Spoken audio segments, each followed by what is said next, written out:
6.5%, was it? Is that what the current odds are of the Stanley Cup? Well, and if you look at the round-by-round progression, the Stanley Cup favorite is the Vancouver Canucks. Like, what a time to be alive! Talking you through every goalie controversy, scoring slump, and draft lottery bust, this is the C4 Podcast on CanucksHockeyBlog.com. Here they are, the best starting lineup we could afford under the salary cap. Chris, Matt, Anna, and Adam. Welcome to another episode of the C4 Canucks Hockey Podcast, brought to you by the Full Press Coverage Network and CanucksHockeyBlog.com. I'm Chris at Lightforce, the voice joining you virtually as always, and joined by the extra positive, superbly positive, forevermore, Anna Forsyth at 84603. Welcome, Anna. Hi. Yeah, that's right. Super positive. # team playoffs. Yeah, I should have actually introduced our show as the C4 Canucks Playoffs Podcast, if I recall, because that's what I had said I was going to do last episode. Yeah, that's us. All in. But then we got playoffs. that review that told us we're too negative, and now I'm just totally thrown for a loop because we get the too negative review the moment after we go and commit ourselves to being a playoff podcast. It's so crazy. They missed the memo. But thankfully, we got someone else on the show to bring some stability to things, and that is correct. We talked about it, I think, maybe kind of on our Patreon show. I don't think we've actually talked about it on the main show. But John Barr, who joins us again, it's been about a year since we last chatted. You now have a team full of players, which is pretty cool. And you can find John obviously on Twitter at NHL to Seattle. Welcome back, John. It's great to be here. Yeah, I know. What do I do now that we have a team? I'm not sure. Yeah, the NHL came to Seattle. Yeah, I know. I need to rebrand. Yeah. It's no longer NHL to Seattle. It's NHL in Seattle. There we go. But yeah, we'll see. So, and the Sound of Hockey podcast, which is the branding that we spoiled last time you joined us. That's right. That's right. You were a big reveal. You leaked it to the masses. Yeah. All the millions and millions that listen to us too. Oh no, it's good to have you back, and we've obviously spoken to Darren and Andy over the past couple of months. The two of them joined us before the expansion draft, and now we've got you on to help us understand obviously what's going on down south there, but also to talk, which we'll get into when Seattle's going to drop that offer sheet on Elias Pettersson. Any day now. Yeah, we were actually talking about this before we clicked record, and John quite aptly said maybe we should save this conversation for the podcast because I mean it's like the darkest timeline, and the Canucks are in a I don't know. It's 2.5 minutes in. Yeah, come on, Chris. Oh, I mean, okay, it's so unlike hockey to be very positive, right? All fan bases are negative, aren't they? I mean, aren't we? Aren't we supposed to do that? You've obviously not seen every angle of Canucks Twitter. Well, I wonder what Kraken Twitter will be like. It's all over the place already, to be honest. It really is. Maybe we'll get into it, but some people hate the roster, think they failed miserably in the expansion draft, and others are like, this is a legitimate playoff team, and so literally the opinions are all over the place, which means that means we're like a legitimate hockey market. Yeah, because nobody has consensus here. The truth couldn't possibly be somewhere in the middle, right? No, and everybody's an expert, right? Yeah, definitely. Oh, I mean, that is the definitive sign of a hockey market when everyone's an expert. Yeah, totally. So you know what? Why don't we waste no further time? Let's start talking a little bit about the expansion draft and rewind. Before we actually get into the draft, let's because we will. Out of curiosity, when we started to see the players' names come out a day-ish before the actual, production event, were you surprised that was happening? Because there seems to be a collective oh my goodness, why would anyone leak this? But if there's something I've learned about the NHL, if it doesn't get leaked, it's not happening. Yeah, and there's just way too many people to keep it on the down low, and the teams that are losing players have no incentive to kind of keep the suspense. And, I don't know if you remember it, but I do, because I've been talking about this whole thing for a while, is Vegas, we pretty much knew the roster ahead of time as well, because that was announced during the awards ceremony, like throughout the awards, the NHL awards show. And I remember we knew most of the players then. And so I was wondering how this thing was going to happen with this expansion draft production, in Seattle. I don't know if you watched any of it, but Watched it all. Yeah. yeah. You still watched, even though you probably knew everything. I was working out during, but I still watched. Yeah. I still had an eye on it. Yeah. It was, but what was very, I would see friends so I went to the expansion draft, obviously, or maybe not so obviously, but I would see friends that I play hockey with or know that are hockey fans. I'm like, oh, so do you know? And a lot of them didn't know whether they were deliberately, staying off Twitter, which is probably, if you really didn't want it spoiled, you probably should be off the internet. Disconnect, take a rest day in the woods for 24 hours. But for the most part, a lot of people didn't know. And what was so definitive is when the Montreal pick was announced, because Carey Price was exposed and they selected Cale Fleury, you literally heard a moan in the audience because everybody wanted Cale Fleury. Wanted Carey Price. Yeah. I mean, he wasn't there, so good for him. But there was like this subtle moan, right? Not like a big one, but clearly a lot of people were hoping that they would take Carey Price. Which, thank God they didn't, by the way. Yeah, I mean, that's a huge contract to be saddled with. I think that maybe even if you did know all the picks, you just think, but that reporter could be wrong. And maybe it was a switcheroo, but if you... Yeah, I forget. There was one, I think it was Chicago we didn't know. That was like the one that was like, Detroit was the last one? Okay. Yeah, that came out right before. Yeah. Yeah. So, it was, but, I don't know. It was, the event was pretty cool because it was like a celebration of hockey in Seattle and kind of like a culmination of the event. There was obviously a lot of Seattle personalities there, but, I ran into Tim and Todd Lewicki like in the crowd and, they're having a good time and just appreciative of the moment, right? That we can finally announce a team. And it was pretty cool to see the players on stage and everything.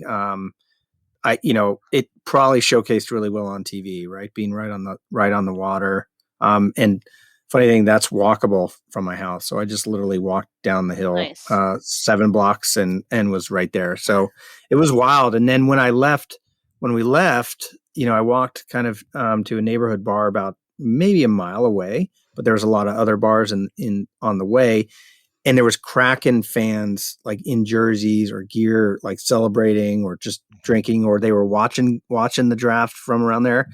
That stuff didn't happen, right? Like that is very unique. During the Stanley Cup playoffs, that doesn't happen. You don't see that many hockey people. And so that's one thing that's crazy about it. It blows me away still as I walk around and there's just Kraken gear all over the place, where before 5 years ago, I'd see a random Chicago Blackhawks hat and I'd be excited, like, oh, there's a hockey fan, and point to them. Like, it's been pretty wild. It's again, it's not like Vancouver. It's not like some of these markets, but it's exceeding my wildest dreams. Yeah, that's a cool little preview of like game nights and stuff. Absolutely. But what I really liked about the expansion draft, yes, it was less exciting because we knew all the picks. But what's great about Vegas is they lean into Vegas and the whole showpiece element of that. And I thought it was very like PNW, like Seattle, like specific. It was cheesy, but it was fun. And like you got to lean into your like local area, and that's the amount of times they were in Pike Place was a lot. But it was a good time, and I think you have to really lean into it if you're going to make it. Yeah, nationally, that's what people see, right? Yeah, nationally, that's what they see, and there's not a Seahawks game that goes by where they don't show the market, somebody throwing a fish or the Space Needle or the water or whatever. So, yeah, I mean, like I never do that stuff anymore, but it's a good commercial for the city too. Yeah, thinking about the event and obviously watching it on TV, the moment Gary Bettman gets on stage and gets ceremoniously booed was a moment for me that, really connected, knowing that Seattle understands NHL, protocol. Mm-hmm. And I mean, okay, on the note, I mean, I can't speak to the sort of league commissioners are getting booed. Like I can't say I watch a lot of basketball or NFL and but have you. But when I think about like the Super Bowl or NBA final and the commissioners handing the trophy to the owner, as they do in every other league, fans don't seem to boo. They cheer. In the NHL, well, they boo the heck out of Gary until such time as Gary's no longer in the picture, and then they cheer. Gary has embraced the boo. And I think even he was happy that the market understood the significance of how they needed to boo him, and that how that makes Seattle look to the rest of the league. Part of me always wish we cheered as like just to kind of do things different. Yeah. Because I'll tell you what, the league doesn't come here without Gary Bettman. I mean, that's maybe stating the obvious, but if you go back to the Vegas expansion submission when they were submitting to be in the league, Quebec City also submitted. And the league decided we're just going to Vegas. If they would have added Quebec City, and nothing disrespect to Quebec City, obviously a rabid hockey market, but if they would have awarded Quebec a team, Seattle's not in. Yeah, right. And I think there was always a desire and a plan to get in Seattle. And I even asked Tim Lewicki this. Mike, is the league happy? And he's like, oh yeah, league's really happy with Seattle. We're adding value to the league, right? And that's one thing I didn't see happening. I thought it would just grow and it'd be great for the league, but not like this. This is, I don't know how much you're paying attention to up here, but we're doing things different. Yes. And I saw the practice facility. Oh my god! Last week. Oh my gosh, it's incredible. And supposedly the players are blown away with it, right. Because for one, it's brand new, right? So you're going to want to kind of get it to the top of the league because in 4 years, it's going to be not the top of the league. So you need to kind of invest early, but it's amazing. 3 sheets, literally another 8-minute drive from my house in the city. We don't have any sheets in the city itself.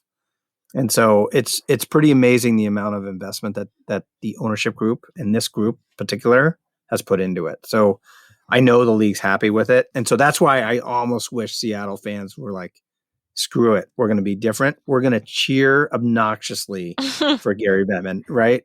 I think that would have been a cool move, but clearly that's not going to happen. No. Yeah, Well, I doubt that would endear them to the rest of the league, but yeah, maybe that's who cares? Fun. I don't care. No, so I think it's endear themselves to the rest of the league's fans, but to John's point, right? If Seattle was different, because that's the thing we've talked actually, Anna and I, about this on our show, and we brought up with Darren and Andy as well, and was that there is so much that Seattle's doing that we hope the Vancouver Canucks copy, right? Like just as an organization. We're not talking about like asset management or the hockey operations per se in the traditional sense.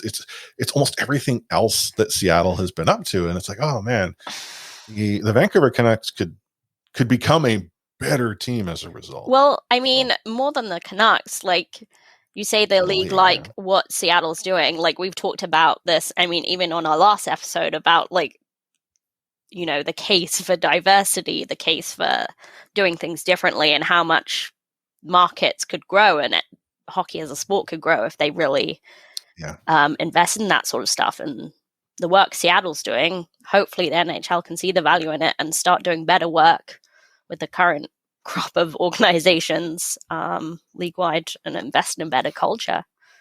Yeah, and they're not afraid too, right? I think some are just a little hesitant to move the needle that quick. Where Seattle's starting fresh, so they can kind of really establish their baseline, right? Where, kind of doing this big push to diversity, inclusion, even recognizing Black Lives Matter. Like other organizations are probably terrified to to do that, even if they want to. And I think Seattle, being in Seattle, right, a Pacific Northwest town, we all know the political leanings of those areas, but it allows them to kind of really push the envelope and create their baseline where other teams are still trying to kind of move in that direction and without offending their base, right? Mhm. Where if we offend people, Seattle offends people, who cares? We're selling out an arena and it's going to bring more people in, right? And that's what I think they're looking toward. And I really, who knows long term how this will all work, but it seems to be doing pretty well now. Yeah. The expansion draft, sort of on that note, you were there. I was a little shocked I didn't get to see you up on stage announce a pick or something like that. Here's a quick thing. Did you get the simulcast? You must have got the simulcast of ESPN, right? Yeah. Essentially Sportsnet it was the ESPN broadcast that we got up here on Sportsnet. So they had a clip from a bar, the Angry Beaver. Angry Beaver. I was actually in the video. It was pre-recorded. So you could have seen me. So, but it was pretty funny. I got a bunch of texts like, "Oh, I thought you'd be at the event." I'm like, "I am." It was just pre-recorded. So anyway, John is everywhere. I'll concede. I remember that video. I mean, hence I know the name of the Angry Beaver. But I wasn't. See, I was waiting to I just had in my mind. Well, we're going to see John on stage. He's going to get up there. You should have. The reason we're all here in the first place. From the such and such. I think Marshawn Lynch is a bigger known personality than I am. So that's just because they don't know. Yeah. But yeah, no, the pre-recorded part I totally got. Like, because I mean, I don't know how much traction it got down your way, but when the Toronto Maple Leafs fan leaked the one of the practice runs of their pick. Right. Was it Jared McCann or whatever? Well, it was Jared McCann, former Vancouver. No, who was the other guy that it was between Jared McCann and Kerfoot? Oh yeah. So it was leaked as Kerfoot. Yeah. Right? We selected McCann, but it was leaked as Kerfoot. So yeah. But no, I mean, that part of it was like, and that makes sense. That would be pre-recorded. Plus, Kevin Weeks. Yeah, he was at every spot in the city. He was on stage, and then all of a sudden he's like downtown. Which, a minute later, Space Needle. Climbing up Mount Rainier. Yeah. But thinking of the expansion draft, Cole Lind, who is the player that you told us like way back in December that Seattle would probably pick, was the player taken. I'm not going to suggest that I'm completely surprised, only because of the players that the Vancouver Canucks acquired sort of post season. Yeah. Because I mean, Anna and I had sort of come to the conclusion that the one that we thought might be in the mix and who the Vancouver Canucks would protect was Jake Virtanen. Right. Well, obviously the Vancouver Canucks were not going to protect Jake Virtanen, which we thought, well, there you go. Cole Lind, why would they go and, make him available? And then, was it Dickinson? No. Yeah. Dickinson was the one that pushed him out because they just said, sorry, bud, we're exposing you. But like, I was thinking about this. Was there really any miss from the Kraken as far as the players that were made available? Like, I know you had talked about how fans were like, oh, I really wish you had taken Carey Price. But I mean, that contract is not a whole lot of fun for a team that, potentially could have a ton of flexibility. Yes, you got a marquee goaltender, but. Well, there's a couple, Max Domi was exposed and not selected. And then for the Columbus draft pick, I forget, who they selected because it was essentially an expiring UFA, somebody that was on a UFA that they just let to go to free agency. Uh-huh. So there was obviously, they had no interest in Max Domi. So I wouldn't say that's a miss. And I kind of trust their judgment there. But one thing they did is they stuck to their guns about kind of maintaining that cap flexibility because, Philadelphia exposed Jacob Voracek and also JVR. I thought they would select one of them because they can score goals, but it comes with an $8 or $9 million salary that they just didn't want to burden themselves with. So those were some of the surprises. And Tarasenko obviously was also exposed, but they're like, no, we don't need to take that gamble, to take that risk. I thought they would at least take one of them, right? And select, because they had plenty of room for one of those kind of risks. And yeah, so the one miss and the one thing I'm happy with the roster. I'm happy with a lot of the picks. There was nobody where I'm like, oh, they really should have picked that person. I knew that they had to let some people walk, right? That they had to draft people that were going to be free agents. I knew that was going to happen. So I expected a couple of those. So that was no surprise to like select and then let them walk. But I wanted more draft picks. That's the one thing I wish they acquired, because Vegas ended up kind of getting a horde of draft picks. But, maybe there just wasn't. I mean, I know the GMs just did not want to do any deals. I think it was like they were terrified to look bad. Yeah, down the road. I think more than anything, it was that. So yeah, even if a deal seemed decent, they were just like, no, because people will pay attention to that forever, right? Just like they do. And the thing is, Vegas gets a little. Well, I don't want to say they get too much credit, but there was a lot of side deals in that Vegas draft that people don't really talk about the full scope of the draft. Like Columbus, it's the William Karlsson. Everybody says William Karlsson. Well, William Karlsson only had like 6 or 7 goals the year before. And Vegas took on the Clarkson contract, who would never play again. Yeah. Same thing with Shea Theodore in Anaheim. Like it was Clayton Stoner's contract that went with it. That was kind of the incentive and kind of the chip that Anaheim offered to take that Clayton Stoner contract. But nobody talks about Clayton Stoner or Clarkson. So it's just kind of one of those things that, so the GMs remember how people discuss those deals, and like they get, because there's so much attention and focus around the expansion draft, they're probably a little gun shy. So. Yeah, and I think people do tend to look at Vegas as a whole and every move they made that sort of to build up their roster rather than just the expansion draft. Like, so it kind of looks even better than it is, because they're just like, well, in 2 or 3 years they built this team, but like that's kind of the bigger picture. Yeah.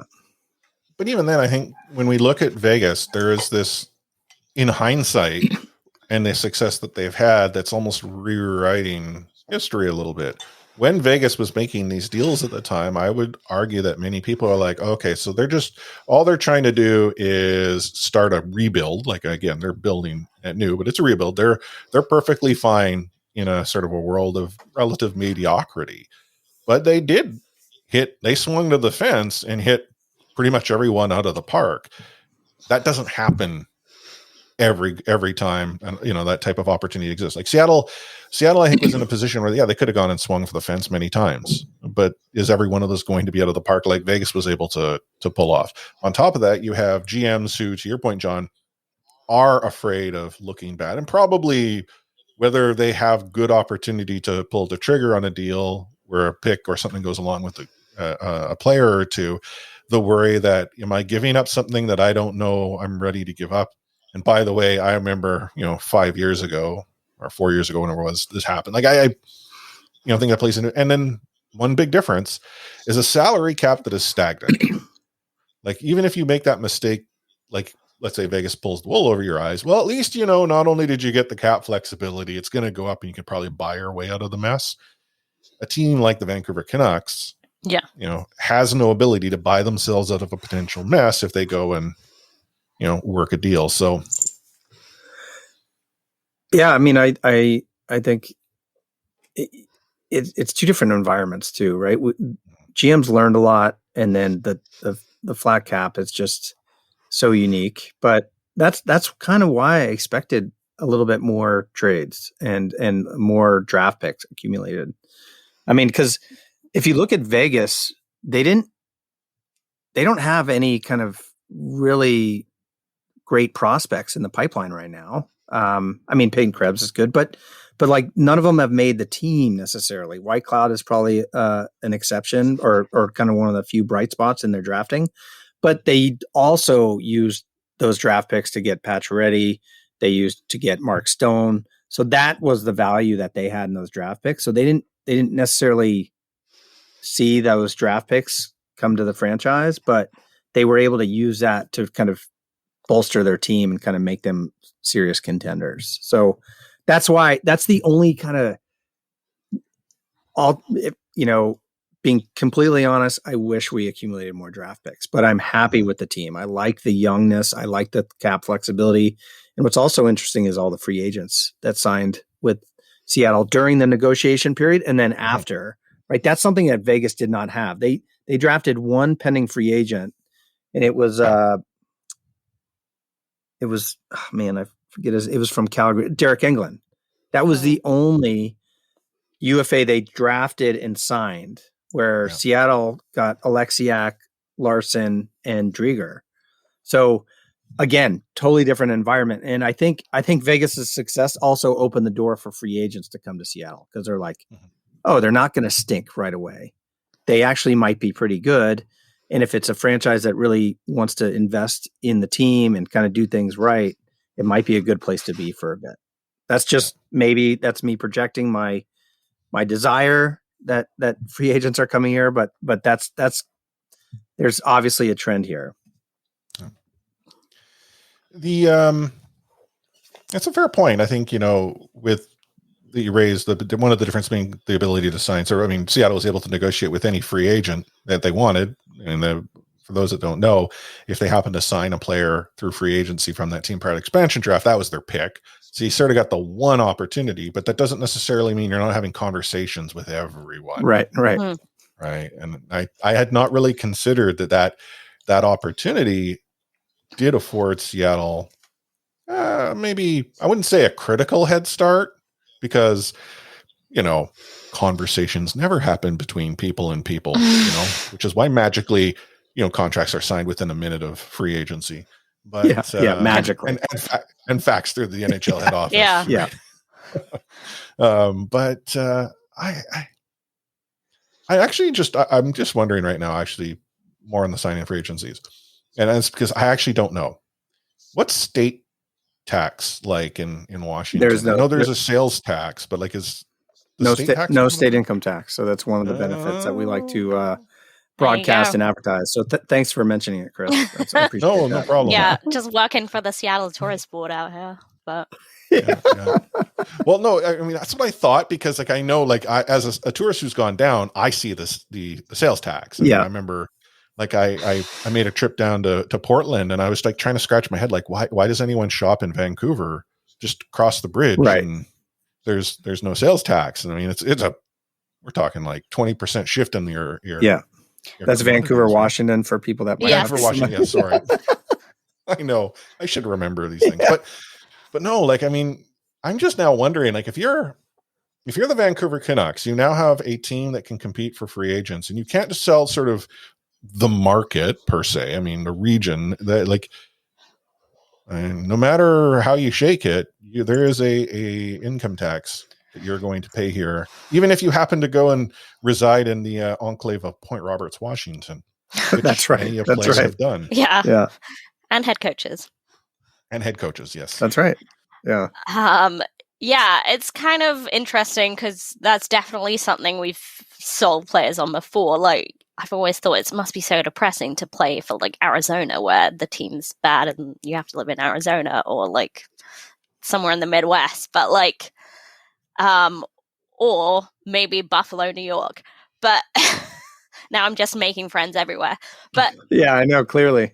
Vancouver, it was always just you get to live in Vancouver. It's beautiful. There's hiking everywhere. There's the ocean, the mountains. And now it's there's just wildfires and smoke. And the team's really bad. But, And there's another city that's pretty equivalent in Seattle that you don't have to pay income or state income tax. Yeah. Yeah, and the team's on the up, and yeah. Oh, come on. Vancouver's still awesome place. I mean, I think that's a desirable place for a lot of people. I know you're just saying that, but no, we do like living here. Yeah. But Anna, we need to be more positive. Oh, sorry. Remember, that's right. Our last show to be more positive. Yeah. just before we move on from the expansion draft, you had sort of talked about the Lowickies having a really good time, but it seemed like a party atmosphere. Is that fair to say? I mean, we were obviously seeing what was shared via broadcast, but as someone who was there a lot of electricity, a lot of buzz? Totally. It was pretty awesome. I think the players were kind of blown away at the fans just for a new market. One funny takeaway is they were massively underestimated the people interested in drinking beer because the lines were like absolutely insane. And I got there like right when it opened and there was a little line, but by the time I like was halfway through my beer in the beer garden, it was like there was a line. Wow. Just, I mean, it was, 100 meters long. The It was Pacific crazy. Northwest, come on. And like one of the few big events like after COVID, it seems. And I think hockey is a little bit more beer friendly too. So I think that was probably they underestimated that.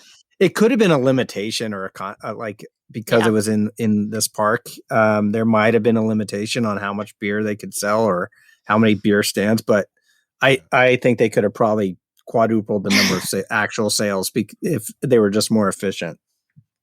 Yeah, I thought it was great to see like all the fans that were just like stoked and ready to go. I mean, I was shocked at the time, but there's actually been this cricket competition in the UK that's pretty controversial, but the team the teams, like they've just made them up. Like they have no fan base. And yeah, like you'd get people in the shirts the day of the games. And I'm just like, where have you even bought those? Like these are teams that they've just made up in like a marketing room. But I think people are excited when they see like a good product and whatever way you want to slice it. We haven't got on the ice yet, but the way they've built it up, it's like, yeah, that's something worth investing in. I do think there's a lot of hockey fans here that are, I've talked to people that move here from hockey markets that are hockey fans, and it's like hard to follow hockey when you move here because there's no team and there's no kind of like connection to your home team. Like you have to kind of go out of your way. Like you can't be like a casual hockey fan. And so there's a lot of old school hockey fans that I think old school as in like they had teams like 5-10 years ago. And they don't know the names that are being drafted too. So I think that was another takeaway is like people are like, who's Kel Yarncroc? Who's Jonas Donskoy, right? Like these are decent players, right? These are pretty good players. They're not a household name by any means, but they're not the recognizable name like Carey Price or, Tarasenko. Like those are names that people recognize because their heyday was 5-10 years ago, or like that's when they were really good, and that's what they remember. So that's kind of was an interesting byproduct of this thing and observing kind of fan behavior. Yeah, that's an interesting point. The other component that took place, there was the expansion draft, followed very quickly by the NHL Entry Draft, and Seattle was afforded a nice pick. Not being gifted first overall because apparently giving an expansion franchise first overall just out of the gate is frowned upon. But being able to pick number 2 was equally as good. We see the Kraken take Matty Beniers. He was definitely high on many people's draft boards. Was he high on yours? Well, I think we was pretty obvious he was going to go number 2 for a long time. At least the last couple of months leading into it. And I don't pretend to be an expert prospect analyst, but I read a lot on them. I know, we have a Robert Cron, who's the director of amateur scouting on the podcast. Former Canuck. Is that right? Yeah. We had him on the podcast and we asked him, like how many games does he need to see somebody to feel confident? And then I said, and then a follow-up question is how many Michigan games we went to? And he answered he's watched every single Michigan game. Yeah. Now that's pretty, I mean, there was Owen Power obviously and Matty Beniers. So it was obvious there's a lot to watch in Michigan. But it seemed like Beniers was the consensus number 2 as far as consensus could go, behind Owen Power. So if somehow Buffalo didn't select Owen Power, I was pretty convinced it was going to, it would have been Owen Power if he would have slipped. But I think the organization, he does have like leadership qualities, and that's kind of an interesting aspect of it. And I'm not sure how much that, weighs into selecting a player, but I think it's somebody they can kind of be the future face of the franchise in this Matty Beniers. He's a pretty good kid. He's a fun kid. He's good on interviews without being too polished and dry and boring. So we're excited about him, but he is more than likely going back to Michigan this year. And I think we only have a couple more weeks where it's pretty much final decision. So, because they would have to sign him before he starts school at the end of August. Right. And are you disappointed by that? Or are you kind of feeling like another year of conditioning and developing might be a good thing? It's one of those things where I'd like to see him sooner, but I also don't know what's best for his development. Everybody says, oh, you can't, you can rush him too early, and so he should stay back. But I don't know if there's any data to support that, because we never know. Like, we can't have have Matty Beniers go the NHL route and then have Matty Beniers go back to college route. But somebody like Cale Makar is a good proxy, right? Where, he stayed an extra year in college and came out pretty strong. So not that I'm comparing him, obviously different position, but college isn't a bad option. And there's a lot of practice time in college because the schedule is just not as intense as even the WHL the CHL leagues. But so I'm sure he'll do what's best and kind of make the most of whatever opportunity he takes or what path he takes next. I don't have a strong feeling that there's a desire to rush him. I don't, I think Seattle is a little weak on the center position, but I don't think he's going to really make it that much stronger in his first year. So I'm not really worried about that either. The going back, I mean, I would have to presume Michigan's going to be going, deep into the Frozen Four, considering their team. You've got the opportunity to play for your Hobie Baker. I mean, we're accustomed here in Vancouver seeing the team go to the college route. Was it Besser, Hughes, Stetcher? Who am I forgetting? Well, Stetcher's a free agent, but yeah, but we're seeing sort of the longer term college players then find their way, end of season, sign their deal, burn that year. Everyone loves it. Move on. I just wonder if you're the first round pick of a new expansion franchise, might there be added pressure if you go and make the big club when you could more sort of ease yourself in, still work on your development? Because let's say it doesn't work out well, you can't go back to college once you've gone and played professionally, right? Like, it's not like we're talking about, oh, he'd go back to junior. I mean, he could. That's an entirely different scenario. Yeah. So I kind of feel that going back to college, well, your points are very sound. I just kind of wonder if maybe easing him in that route, bring him at the end of the season or what have you, get him in year 2. Yeah, I mean, I think that sounds very accurate. I don't know. You look at Jack Hughes' year after his, and it wasn't very good. And yeah, I don't know, maybe it was the pressure, but he's somebody that kind of underwhelmed his first year. And you're right. There is some sense of let's kind of ease you in by doing and kind of getting you at the end of the season too, right? If they're in contention, because then it's like, oh, we're all excited to see this new kid, but there's no real expectations. Like the future of our franchise is dependent on these games he's playing right now. So I think there's something to that. And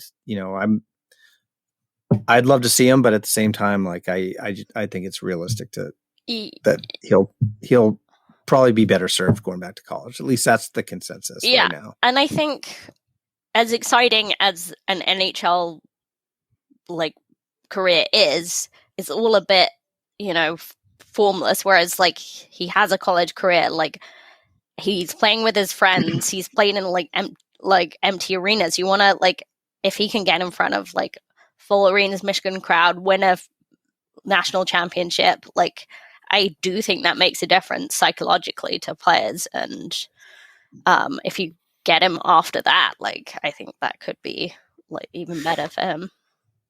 Yeah, and like what a bummer of an experience of not really having a college, as freshman. He was supposed to go to Harvard. I don't know if you know that. He was supposed to go to Harvard, but the Ivy League canceled their season. So he transferred to Michigan. Right. But yeah, he really didn't have like the full college experience. And then Michigan, because of positive COVID tests, they had to withdraw from the Frozen Four. So, I mean, what a bummer first college year, right? I'm sure he had a great year, right? World Juniors, obviously. But man, that kind of stinks. Like if he really wanted to live that college experience, there's something to be said about letting him go back and enjoying that, because college is fun. Yeah. Right. And once you're in the pros, you can't you're kind of not a kid anymore. Yeah. In a way, and he's not like this, because of the draft and the kind of caliber. It's not like, oh, we're going to make you a star kid, like come play for the NHL club and you'll be like our star player. Yeah. Like he's not at that caliber yet. So no, definitely. That's definitely. Well, as we look to wrap up Rewind here, I think we would be remiss not to talk about a little Vancouver Canucks news, which has been aptly titled a tidy bit of business, which is not use of terms that we're accustomed to here in Vancouver under the current regime. Jason Dickinson has signed a contract. He's avoiding arbitration. It's a 3-year deal. I think it's $2.65 million per. Arguably for the money's being paid, for the term he's being paid, for the role he's going to be playing, this is new Jim Benning. This is like Jim Benning post free agency somehow turned a corner Jim Benning. What had us thinking Canucks are making the playoffs, Jim Benning. But arguably does take away close to $3 million that is going to be necessary to sign two very important players in Elias Pettersson and Quinn Hughes. Not to suggest it's not possible. It'll likely happen, but I have to give credit to Jim. He got a good deal done with a player who arguably has upside. I think that's true. And let's be real. Jason Dickinson's contract didn't take away from PD and Quinn's contract. It was all the dumb moves Jim made before that. Yeah, I know. So, we expected Jason Dickinson to go 2.5 to 3 million, maybe close to 3. So, this is a good deal. We need center depth big time. We didn't draft in the first round, so we don't even have it in the pipeline. So it's necessary, and it's actually at a decent value, which is unusual. Who's he going to play with? I assume he's third center, right? Yeah. He'd have to be, but some of the lineups that we've seen. So Travis Green was actually chatting. Was he on the Vancast, Anna? He was with Vancast. I can't remember. Anyhow, there's been some really crazy line combinations spat out. There's this thought that JT Miller is going to somehow be a center again. Yeah, which I don't think is going to happen. But I would have to think it's third line. And if it's third line, it kind of depends what Podkolzin does in camp, because the idea is that he's going to explode on this team, but and maybe he'll force himself into a second line job. But I think the prayer is that he's going to explode on this team. Yeah, I mean, it depends who you listen to. If you listen to Canucks Conversation, he's the best player you've ever seen. Do you think he's a lock to make the team? From a marketing perspective, sure. Sure, but I think he's had a good season. He's done a lot with the sometimes limited opportunity he's been given. So, yeah, I'd say Pods. It's the position is his to lose, right?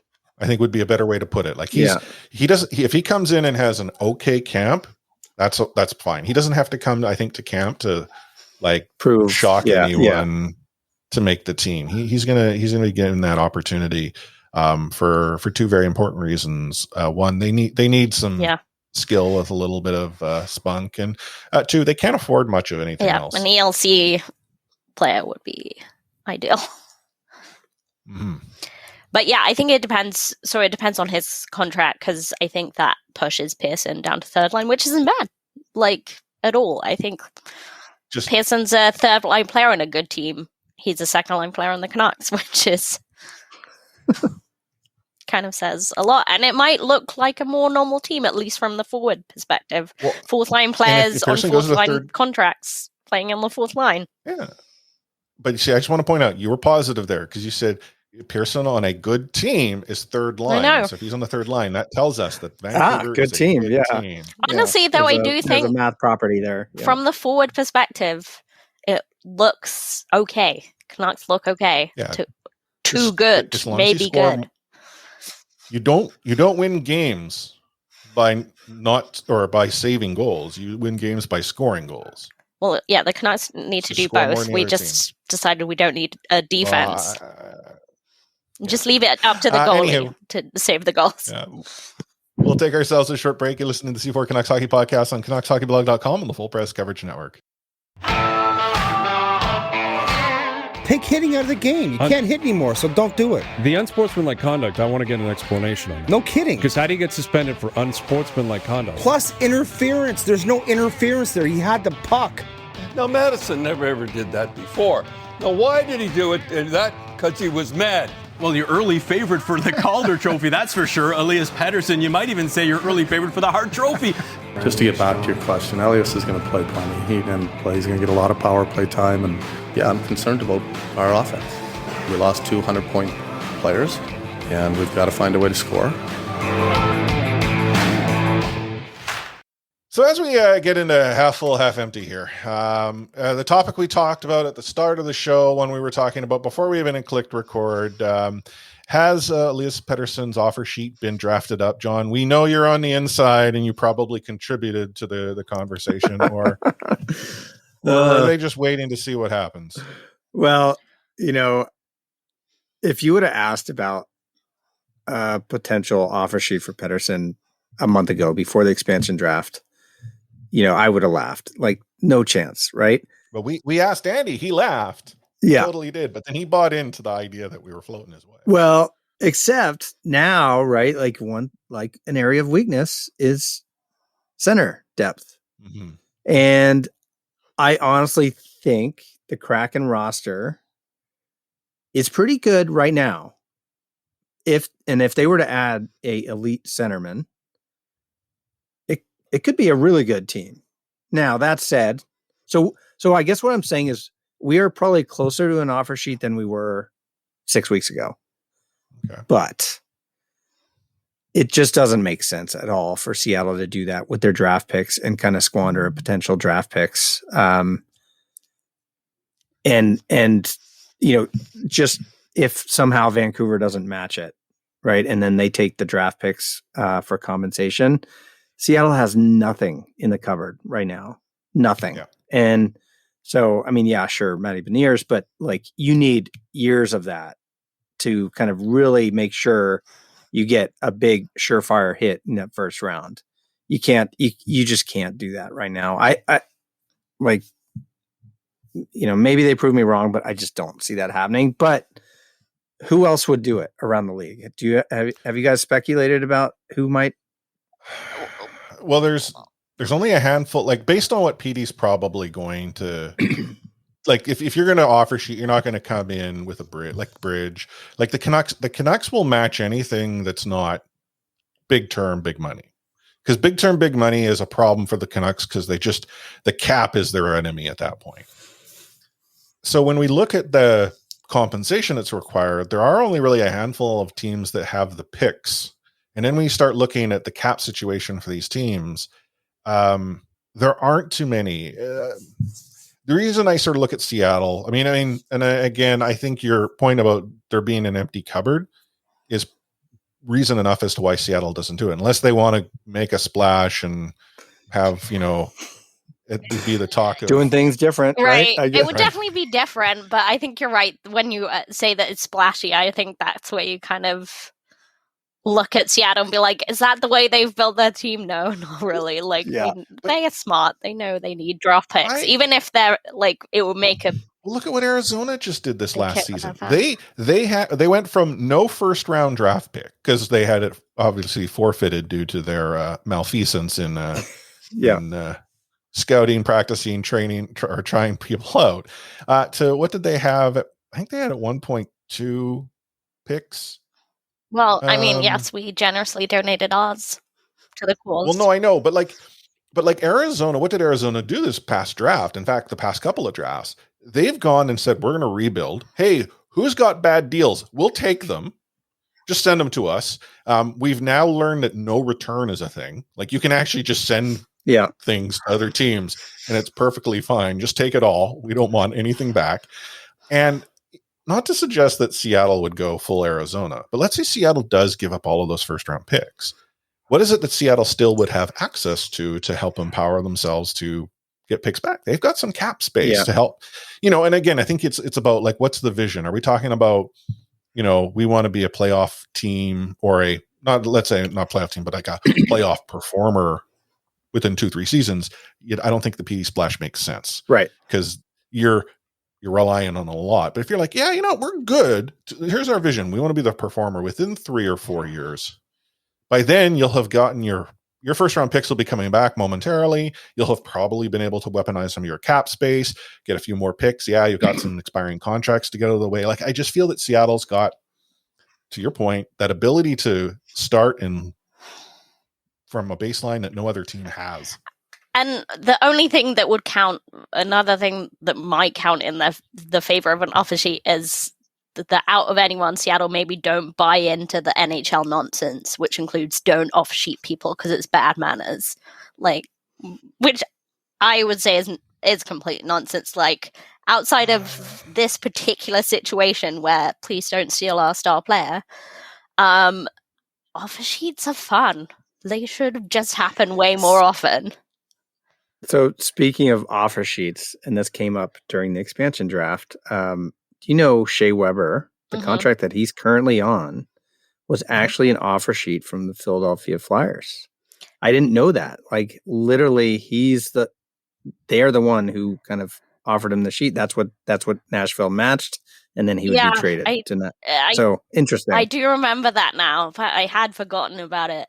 But yeah, it's not that common, but it's fun when it happens. No, yeah, it is. But I mean, the whole Vanacek back and forth, I think that kind of shows Seattle can do nonsense if they want. Like, they have a few tricks up their sleeves. Right. Yeah.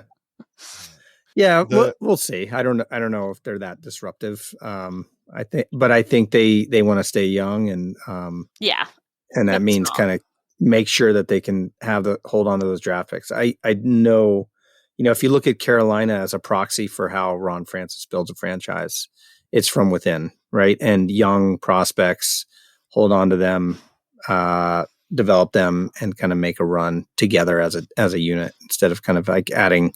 The one thing he didn't do very well was the goaltending in Carolina, but it never quite worked out. Yeah. And I want to make it very clear, Anna and I are not suggesting that PD should get offer sheeted. And I mean, our hope is that the Vancouver Canucks would match. It's just like, we look at the Canucks cap space right now. So after that Dickinson deal, and this is before LTIR, they have, I think, 13 million. Yeah, 13 point something in space. And the difficulty is that if they were to sign those deals, they can exceed only by 10% until the start of the season, at which point they have to be cap compliant, and they can't access LTIR until the season starts. And that's the Furland value. Like, there is some cap gymnastics that the Vancouver Canucks will have to jump through, even if none of these hijinks actually come to fruition. It's just an interesting situation that they found themselves in. And I think the scuttlebutt is the Canucks are still worried that someone comes in and disrupts things by saying, hey, Elias, we've got a team that's going to be in the playoffs next season. Yeah, but what team? What team? That's, I mean, because I think, and this is off the top of my mind, on top of my head, is your New Jersey, like Buffalo, those teams have cap space. Well, they're not going to be like they're contenders. He's not going to want to go there, right? No. Well, I mean, I'm just looking. So there's actually, without looking at cap space, I mean, right now there is, let's see, there's actually quite a few teams, 24 teams that would have the 4 first-round picks. I mean, and again, if it wasn't, so this is where it gets funky, is if the deal is less than max. And again, if it's not term, then, you know, this is where I feel that then the Vancouver Canucks match. But if we go, let's say, one tier lower, where it's the 2 first, 1 second, 1 third, there are only 11 teams that, and again, without cap space on a play that can do it. You've got the Coyotes, the Sabres, the Hurricanes, the Stars, the Red Wings, the Wild, the Habs, the Predators, the Devils, the Senators, the Kraken. Of those teams, who is going to be a contender? Seattle, I'd say Seattle, based on what we see. I think there's some potential there, but is Seattle going to win a Stanley Cup or threaten? They're probably not. Mortgaging the future by doing that. Yeah. Right. They really are. Sens are not going to be there. Devils not there. Why would you go to Arizona? Buffalo's not going to be it. The Hurricanes, I doubt it. Minnesota, Red Wings, their rebuild. Minnesota. Yeah, Minnesota. If Montreal's a weird one, but yeah, Minnesota. If Kaprizov doesn't sign, well, that's right? a big thing, right?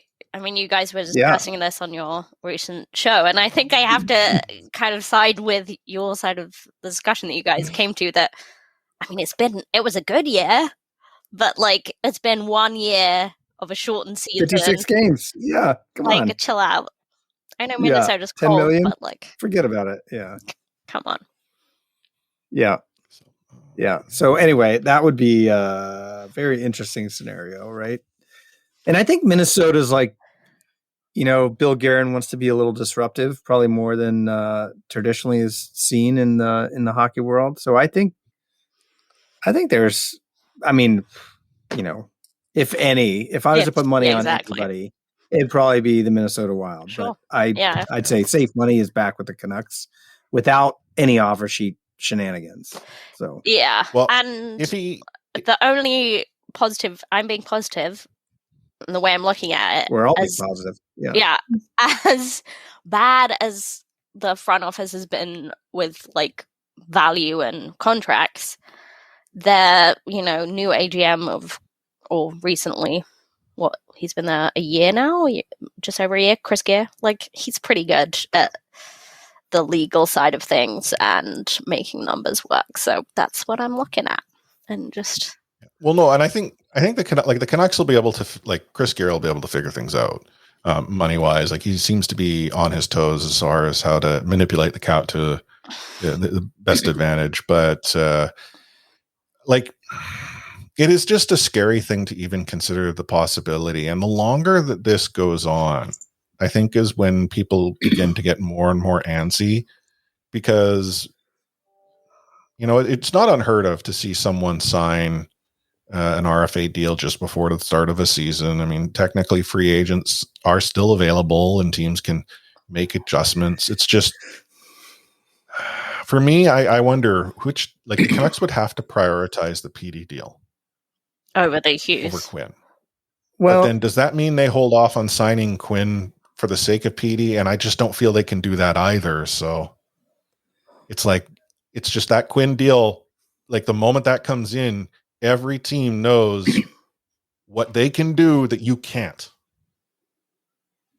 So, well, you made me think about this. Is there a scenario where one of those guys isn't signed to start the season, but once Ferland goes on LTIR, that opens up cap space to sign the deal and get cap compliant?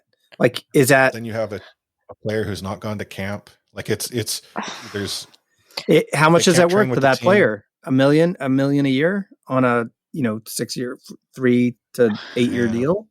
I mean, is it in the realm of possibility? Because I don't know if you remember, I think it was Mike Hoffman signed a PTO with St. Louis heading into camp, and it was because they had to wait for the start of the season to put somebody on LTIR. That created the space. Now this is a little different scenario Yeah. because he was still able to come to camp, right? Yeah. So anyway, maybe, I mean, that's how you can maybe make the numbers work, like depending on what everybody's asking for. Yeah. So just a thought. No bad ideas, right? No bad ideas. Totally. Like, we're open to hearing them. But yeah, we talked about that in our Discord today about like PTOing players or like just papering down ELCs. I mean, even if you have to send people down, it's an hour away as opposed to across the continent. Right. Good point. Well, but I mean, the paper isn't a move. No, I the know. paper is just a registration in the office, and in the amount of time it takes to go and make the full loop, all you did is you pack your socks in your bag. Yeah. And then pretend you like walk really slowly to the door. Yeah. That's right. I mean, it would be funny if someone thought they were being papered down and then they just didn't turn up in Abbotsford and they were like, why aren't you here? It's like, oh, I was really sent down. Okay. Oh dear. Oh, well, and again, there's time. I mean, we're realistically getting worried about something that we're a month away from camp ish. Essentially 2 from the season ish. I know it's a little bit less than that. So there's time to go. Speaking of the season though, so it was announced at the expansion draft and it made perfect sense that the Seattle Kraken's first home game happens to be against this team you might have heard of, the Vancouver Canucks. Heard of them? Yep. Is there an opportunity for a Vancouver Canucks fan to get a ticket to that game, or is that going to be the secondary market at this point? Presuming you can actually get across the border, which I think we can if we fly down. I think we can fly down to Seattle to watch. We can't actually do get dropped off in Lake Washington, do a puddle jumper thing. So a seaplane, do a seaplane from I don't think there's any tickets available. So you're all secondary market. And if you check the secondary market now, this is insane, by the way. It is, I don't think there's a ticket under $1,500, a single ticket. So, wow. So yeah. Well, okay. Yeah. I'll tell you my section. It's a home opener. Go ahead. For a brand new franchise. It's a home opener. So yeah. Against that closest So team. My section, my tickets are $130 a piece. They're expensive to me. It's upper deck, center ice, and in my section, the lowest price.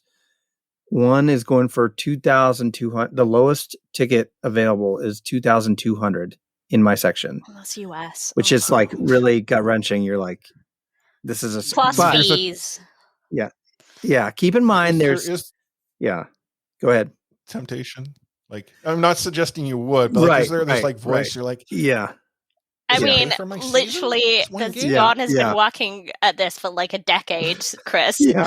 Come on. Yeah, there was always. I know. The big thing is, I was always like, if I don't get tickets, I just want to go to opening night. Like that was always my kind of like, if somehow it doesn't work out, if I don't win the lottery by getting in the top of the list. But keep in mind that these are early prices that they've listed, right? And so people might be just being like, this is my exit price. And so they're putting up for $2,000 a ticket. So I imagine they'll start to come down as we get closer, but we'll see. I don't know. But the next time they play the Canucks down here, have you looked at that?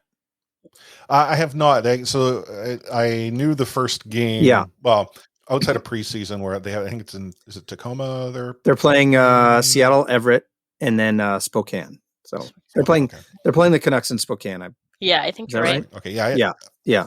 Because I remember I actually looked because I was like, do I fly down to a preseason? Because again, flying was possible. And when I crunched the numbers, it's like, am I really interested in going to a preseason game? Like the glamour really wore off quick. When I started looking at the numbers. Yeah. But the second time they play the Canucks in Seattle is actually January 1st, which I thought was a very interesting time for a game, right? I believe they had the Winter Classic still that day. But the game, and they announced the times last week, and that's going to be 7 p.m. on New Year's Day, which I thought was, maybe it's a start of a tradition. You never know with something like that. Fun. Yeah. Historically, the Canucks have had a traditional matchup against the Philadelphia Flyers on New Year's Eve. Okay. For some reason or another, this is a sort of a historical. Okay. It hasn't happened all that frequently recently, but I do like the idea of a tradition. And when I saw that it was going to be a 7 p.m. start on New Year's Day, I was shocked. For one very important reason, U.S. television hockey seems to enjoy afternoons. Yeah, but they don't want to put it up against the. No, I know, but you can work. It's the 7 p.m. on a holiday. So it's not going to be on national TV, right? Or at least down here. Oh, okay. So I mean, I wouldn't think so for that same reason, or maybe it is, but it's nothing special.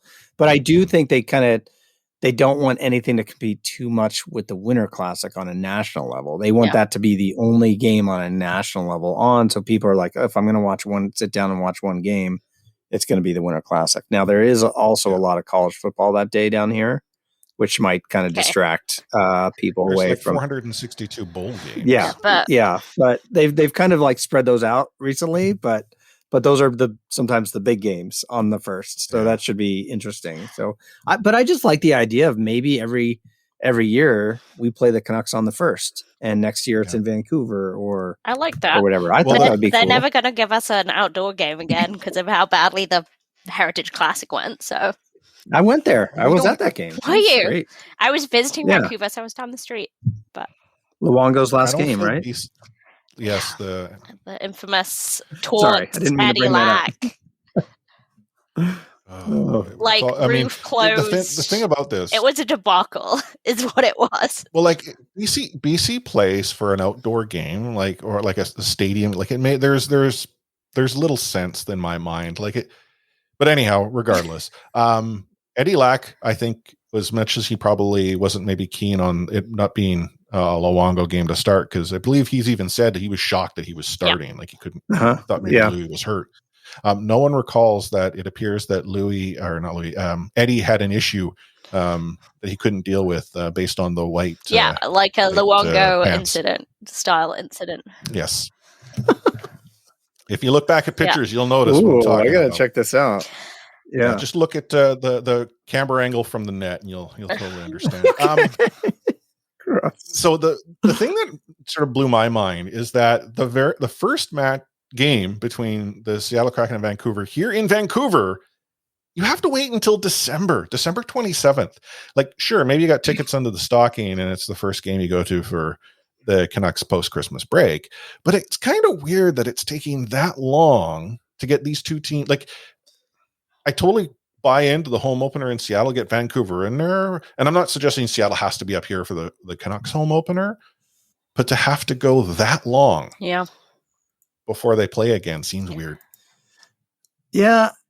Sometimes I worry that they try to force these rivalries, everybody says obviously Vancouver, and I think it's going to happen, but let's not force it, right? Let's just make, hopefully they meet in the playoffs or there's an offer sheet involved and all of a sudden there's a kind of a bitter rivalry. But, I think Vegas, everyone was like, oh, they're going to be rivals with the Coyotes. And they're, and I think that was the home opener was against the Coyotes in Vegas. And, that went nowhere. Right. And now Arizona wasn't very good and Vegas all of a sudden was good. So they had bigger fish to fry and a couple of matches in the playoffs against the Sharks. And all of a sudden there's a rivalry. Right. So I think we need to get this rivalry going with a playoff matchup before we force it or just organic. Yeah. Yeah. Yeah, I think you're right, because we've talked about this before, how the Minnesota Wild still consider the Canucks rivals, and it's just from a Vancouver standpoint. It's more Boston, isn't it? Yeah, isn't it more Boston from a Vancouver standpoint, it's Boston number one for sure. Yeah, and then Edmonton, Calgary, and then maybe Chicago after that. Well, I think Chicago would have been up there. No, I mean, ultimately, Vancouver's rival is always the team that owns them in the playoffs. Yeah, right. Who owned them last in the playoffs, kind of. Yeah, thing. so Calgary was so big. Colorado, 2015. Yeah, but but I was going to say, like, Detroit beat the Canucks many years in a row. Colorado beat the Canucks. Like, the Canucks find themselves always running up against the teams that are stringing together many years of success. But no, the Minnesota Wild rivalry was actually bigger in Minnesota. Like, Wild fans heard Todd Bertuzzi tell them not to buy tickets to a game, and they took that so personal that apparently the Vancouver Canucks are still to this day a top 3 rival. And I could not tell you that the Wild even registers on the map here. Especially since the Northwest Division doesn't exist anymore. It's just right. I mean, I guess, I mean, I know Minnesota doesn't like Chicago. Yeah. But I think that's just living in the shadow of the Blackhawks during their heyday recently, and maybe St. Louis, but at the same time, like, I think they're just looking for rivalries. Yeah. Right. I mean, they're just trying to manufacture them. Yeah. Don't tell Darren that. Hopefully Darren doesn't listen. Yeah.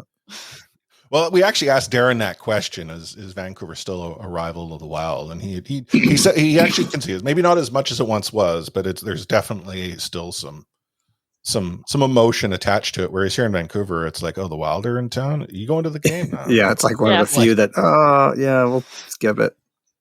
Yeah, so is what it is. Oh, but a few things that we wanted to sort of toss your direction, just because it's obviously pertinent to all the teams, is obviously within this next season being potentially a full season, one that we have not seen in 2 years, obviously due to the pandemic, is that details of how the NHL is going to manage the pandemic are trickling out. So the NHL had sent a memo recently saying that the vaccination requirements to its teams is that any person whose job, role, position, access entails or entitles them to have personal interactions within 12 feet with club hockey operations personnel, including players, are required to be fully vaccinated. In our Discord, it was pointed out that it was a very carefully worded statement not to potentially say players must get vaccinated, which is not something we've seen any sort of major North American sports league do. However, the language has said if your team doesn't reach a threshold, and by the way, a game gets canceled because of this, forfeits, fines, big deals. Do you think the NHL is going to take a similar approach to, let's say, what the NFL has taken? Man, it's such a tough subject to address, right? I want them to do whatever is going to get the most people vaccinated, and so we can all be safer in these environments. I like the idea of, okay, if you don't want to get vaccinated, that's fine, but every 3 days you need to show up a negative COVID test, right? And at the end of the day, like, that's such a hassle. It's just like, F it. Why don't I just kind of get a shot? Because hopefully that's what people do. Because if, not to get too much into it, because I know it can be touchy sometimes, but if we're in a room and 100% of us are vaccinated, we really don't have anything to worry about. Right? Yeah. That's just the math. Yeah. And you would think from a collective team standpoint, which is what the NHL is supposed to be, team culture over individuals. And it has its downsides, but some people are going home to sick kids. And if they're playing with a teammate that's not vaccinated because they watch too much Fox News, that's a problem. Yeah. So whatever it's going to take to get more people vaccinated and keep people safer. Yes. Mm-hmm. I think that's the way they should do it. And so, I'm okay with a little, and people have a choice, right? If staff has a choice, they don't have to be employed there, right? If they don't want a vaccine, that's fine. You have a choice and you don't have to work there. That's your choice. But maybe I'm a little too Pollyanna about this stuff, but I really hope it works itself out. And I think maybe we'll start to see the tides turn a little bit more in the direction we need it to go at a faster rate. Right. I feel that the NHL statement is set up. So the NFL came out and they made a statement that focused on players. I mean, and again, the players associations vary from league to league. I'd say that the NHL Players Association tends to be a little more better organized, not necessarily as powerful as some of the professional leagues, but they tend to hold like unified. the letter of the unified and sort of hold the letter of the law a little bit closer. But the NFL has seen coaches, coordinators, essentially lose their employment because the NFL has said if you're on the field and you're interacting, interacting, you're vaccinated. Like it's not like you like on the sort of team operations side, it's a you must be. And I think the NHL has done that by saying, well, if you're going to be within this particular distance, you have to be. Now, if you're going to have a coach who's going to be sitting up there in the box, they're not interacting or what have you, like it's giving the teams the flexibility.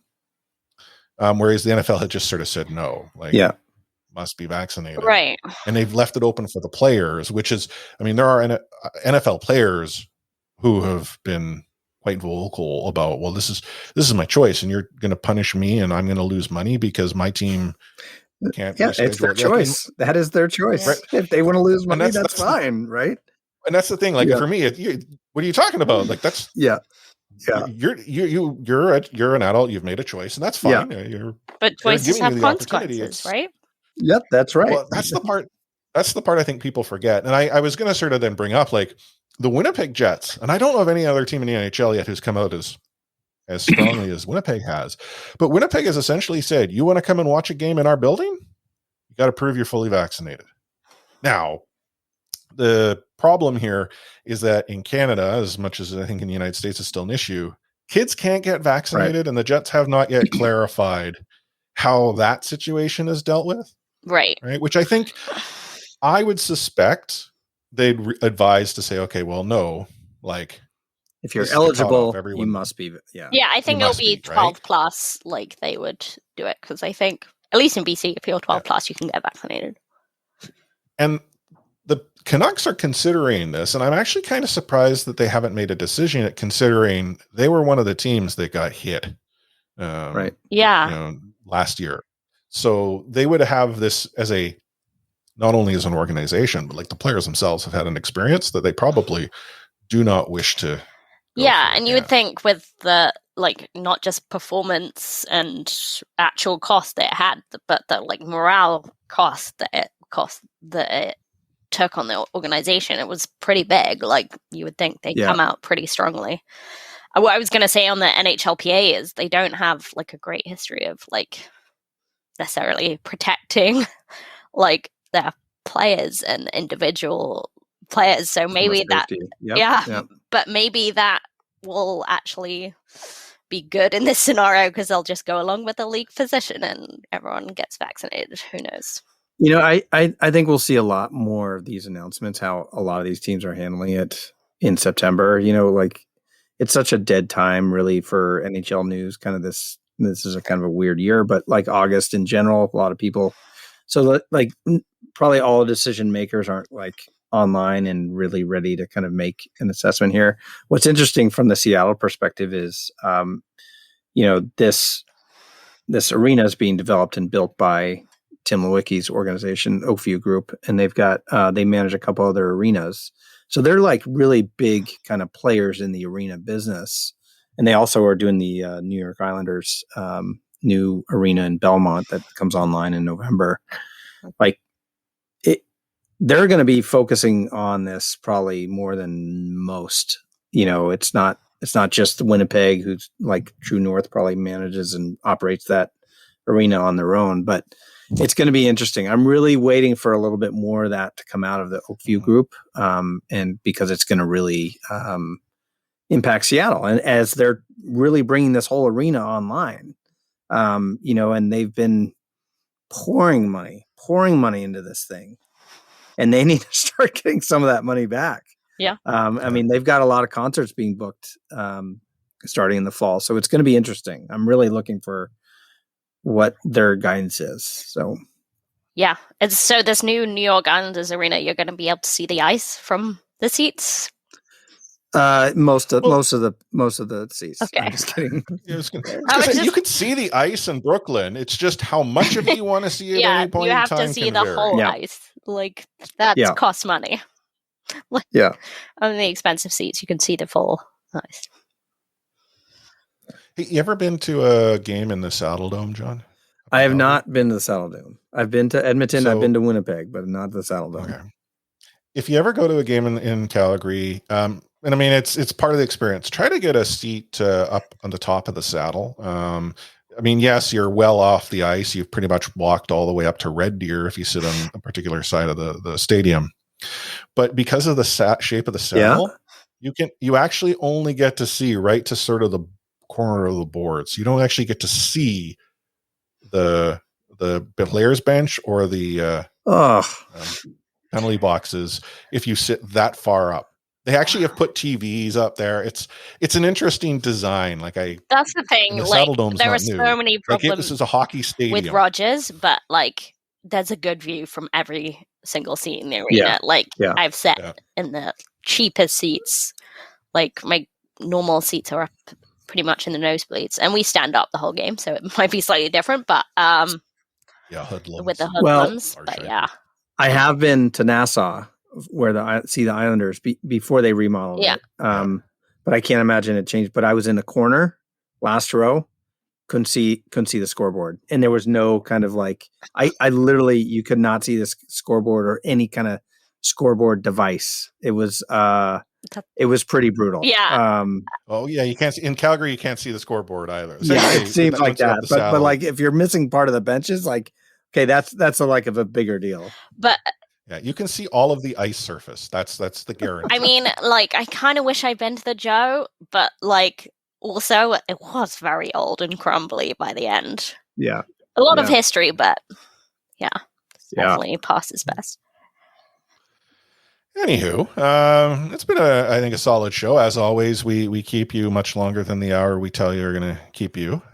So thank you for obviously accommodating us.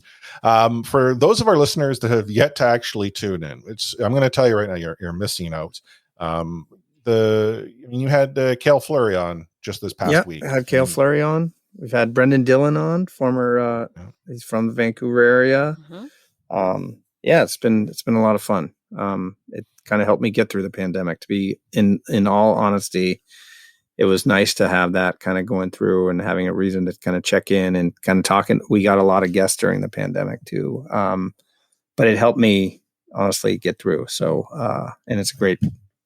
It's fun. It's always fun to talk hockey. As much as I study it and read it and play it, I always eager to do more. So I appreciate you guys having me on because it's fun to talk hockey, and I'm excited to see you two down here eventually, whether it be this year or the following. It doesn't matter. We'll figure it out, or maybe just come for the atmosphere and we pregame somewhere. But either way, I'm really hoping you both make it down here because that means good things too, right? That things have opened up and we can gather and stuff like that. So that's cool too. Yeah, I was going to say, like, there's go ahead. Probably a better chance for you to come up here. We can go and buy some beers and wigs at the Pint before a game than us possibly coming down to check out Tyler the Angry Beaver or sorry, what's the name of the Kraken's official bar now? The 32 bar. The 32. Yeah, because I don't know if you saw this little bit of news. They called it the Kraken Bar and Grill and then got sued by the Kraken Bar, which is a total dive punk rock bar that I've been to before, and it is dead. And I mean, it's just insane the hole in the wall this place is.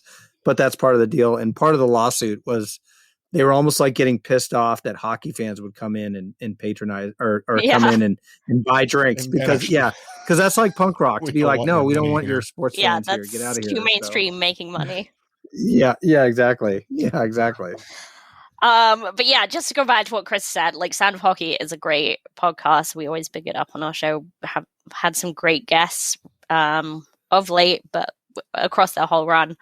I have a small bone to pick that I was driving home listening to the latest episode, and the like beep that you guys use for the swearing is like a car horn.